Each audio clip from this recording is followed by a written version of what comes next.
വിദ്യാർത്ഥികളെ കാറിടിച്ച് കൊലപ്പെടുത്താൻ ശ്രമിച്ച കേസിൽ ജുഡീഷ്യൽ കസ്റ്റഡിയിലുള്ള യൂട്യൂബർ മണവാളൻ എന്ന ഷഹീൻ ഷായുടെ മുടി മുറിച്ച് ജയിൽ അധികൃതർ.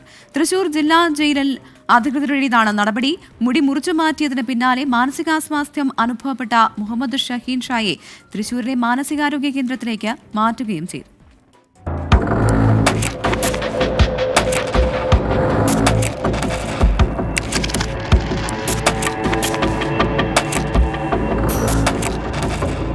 ശ്രീ കേരളവർമ്മ കോളേജിലെ വിദ്യാർത്ഥികളെ കാറിടിപ്പിച്ചു കൊലപ്പെടുത്താൻ ശ്രമിച്ച കേസിലാണ് കഴിഞ്ഞ ദിവസം യൂട്യൂബർ മണവാളൻ എന്ന മുഹമ്മദ് ഷഹീൻ ഷാ റിമാൻഡിലാകുന്നത്.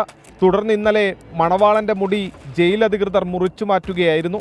ജയിലിൽ തടവുകാർക്ക് ശരീരശുദ്ധി വേണമെന്ന് മാത്രമാണ് ചട്ടം. മുടി മുറിച്ചു മാറ്റുന്നത് അപൂർവ സംഭവമാണ്. റിമാൻഡ് തടവുകാരനായിരിക്കെ ചട്ടം ലംഘിച്ച് മുടി മുറിച്ചു മാറ്റിയതോടെ മണവാളനെ തിരിച്ചറിയാൻ പറ്റാതായി. ഇതോടെ മാനസികാസ്വാസ്ഥ്യങ്ങൾ പ്രകടിപ്പിച്ച മുഹമ്മദ് ഷഹീൻ ഷായെ തൃശൂരിലെ സർക്കാർ മാനസികാരോഗ്യ കേന്ദ്രത്തിൽ പ്രവേശിപ്പിച്ചു. സംഭവത്തിൽ സ്പെഷ്യൽ ബ്രാഞ്ച് അന്വേഷണം ആരംഭിച്ചിട്ടുണ്ട്. 24 തൃശൂർ.